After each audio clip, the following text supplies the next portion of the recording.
आप supremacy, AI, chat GPT और वह दौड़ जो दुनिया को बदल देगी का डिटेल्ड अध्यायवार गहराई से सारांश चाहते हैं। मैं आपको यह सारांश 3 हिस्सों में दूंगा ताकि समझना आसान रहे। 1.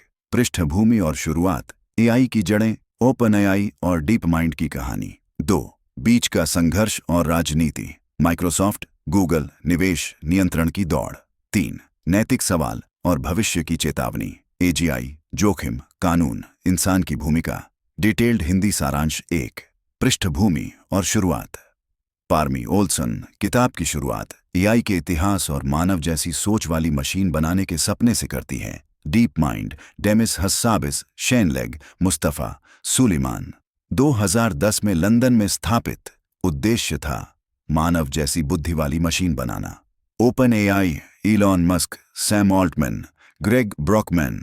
2015 में सैन फ्रांसिस्को में। शुरुआत एक गैर लाभकारी संस्था के रूप में, ताकि एआई सबके लिए खुला रहे, किसी एक कंपनी या सरकार के नियंत्रण में न जाए। दोनों कंपनियों का शुरुआती आदर्श था एआई फॉर ह्यूमैनिटी, यानी मानवता की भलाई के लिए एआई। 2. बीच का संघर्ष और राजनीति। जैसे जैसे एआई तेजी से आगे बढ़ा, भारी कंप्यूटिंग पावर और निवेश की जरूरत पड़ी। डीप माइंड को गूगल ने 2014 में खरीद लिया। इसका फायदा गूगल का डेटा और पैसा, लेकिन नुकसान आजादी कम हो गई। ओपन एआई ने भी आदर्श से समझौता किया और माइक्रोसॉफ्ट से अरबों डॉलर का निवेश लिया। इससे ओपन एआई की दिशा कॉरपोरेट हो गई। सैम ऑल्टमैन, ओपन एआई, और डेमिस हासाबिस, डीप माइंड के बीच एक दौड़ शुरू हो गई।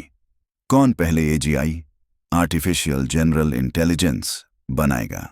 चैट जीपीटी, ओपन एआई का लॉन्च 2022।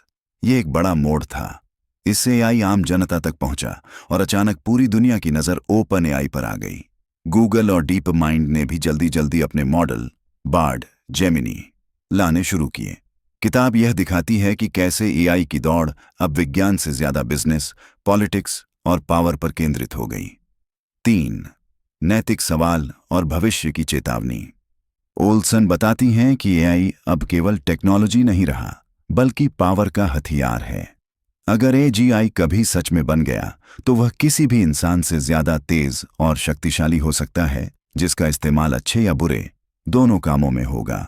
रिस्क, गलत सूचना, फेक न्यूज, रोजगार खत्म होना, मानव निर्णय पर एआई का नियंत्रण, हथियारों में एआई का इस्तेमाल, रेगुलेशन नियंत्रण। यूरोपियन यूनियन ने एआई एक्ट लाया ताकि एआई का इस्तेमाल नियंत्रित हो। अमेरिका और एशिया में भी चर्चा चल रही है, लेकिन कंपनियां बहुत तेज भाग रही हैं। ओल्सन कहती हैं कि यह किताब चेतावनी है। अगर सरकारें, कंपनियां और समाज एक साथ नहीं आए, तो एआई हमारे हाथ से निकल सकता है। 4.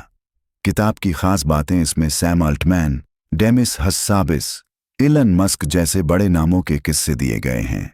पाठक को यह अंदरूनी झलक मिलती है कि कंपनियों में फंडिंग डील्स, पॉलिटिकल लॉबिंग और पब्लिक नैरेटिव कैसे काम करता है।